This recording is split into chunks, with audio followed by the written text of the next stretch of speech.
The shower sound. 3, 2, 1.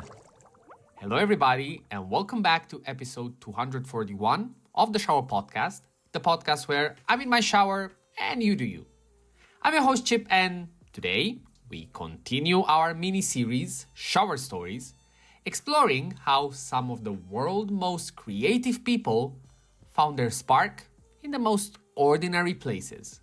We've gone from Archimedes to Rowling to Agatha Christie. Now we step into the world of music with none other than Ed Sheeran. Before we start, as usual, if you end up liking this episode, remember that liking and subscribing really mean a lot for me. They're just one click for you, but they really, really make the difference. Thank you very much for considering it.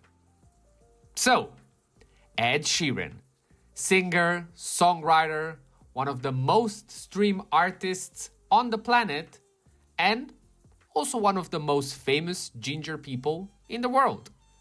What's fascinating, it's not just his success, but where some of that success took shape. In the same room I am right now. In a shower room. Not a glamorous studio. Not a high-tech booth. Just the tiled echo of a bathroom. Back in his early days, before stadiums and Grammys, Sheeran was hustling to make music wherever he could. In one interview, he explained that some of his songs and melodies came together while practicing in shower rooms and bathrooms because of the acoustics. Now, let's be honest, we have all done that.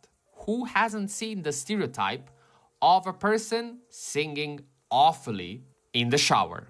The echo made his voice sound fuller, more powerful, and that kind of motivated him to keep going. Now, don't get your hopes up. Ed Sheeran is Ed Sheeran, but it gives us room for thought.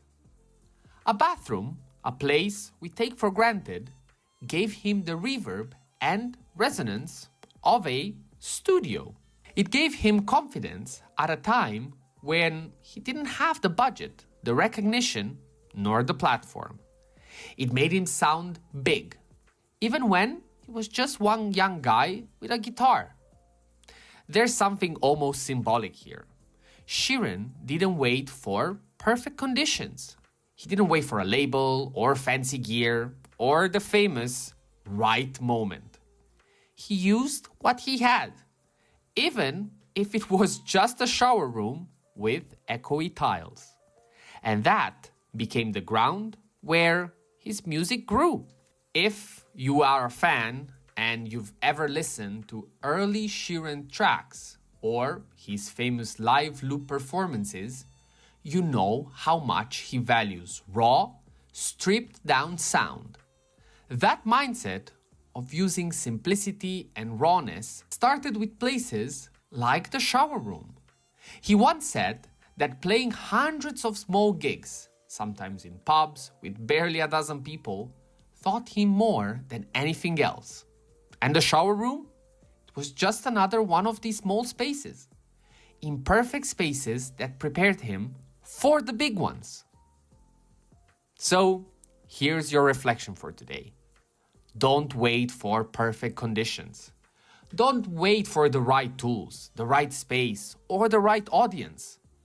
Start with what you've got, wherever you are. Your version of a shower room, the small, humble place where you can practice, create, or improve, might be exactly what sets you up for the future. And that was today's shower story. We went from Christie bathtub to Sheeran's shower room. But we see a pattern. Great things don't need perfect setups. They need persistence, talent, and being stubborn. Tomorrow, we'll meet someone who pushed that idea to the extreme. A writer who sometimes took 6 showers a day just to keep his creativity alive. That was all for today. Thank you very much again for listening. Remember that liking, subscribing, or interacting with this content in any way is absolutely welcome. And you already know it. Stay consistent, stay resilient. This was the Shower Podcast, and I see you tomorrow.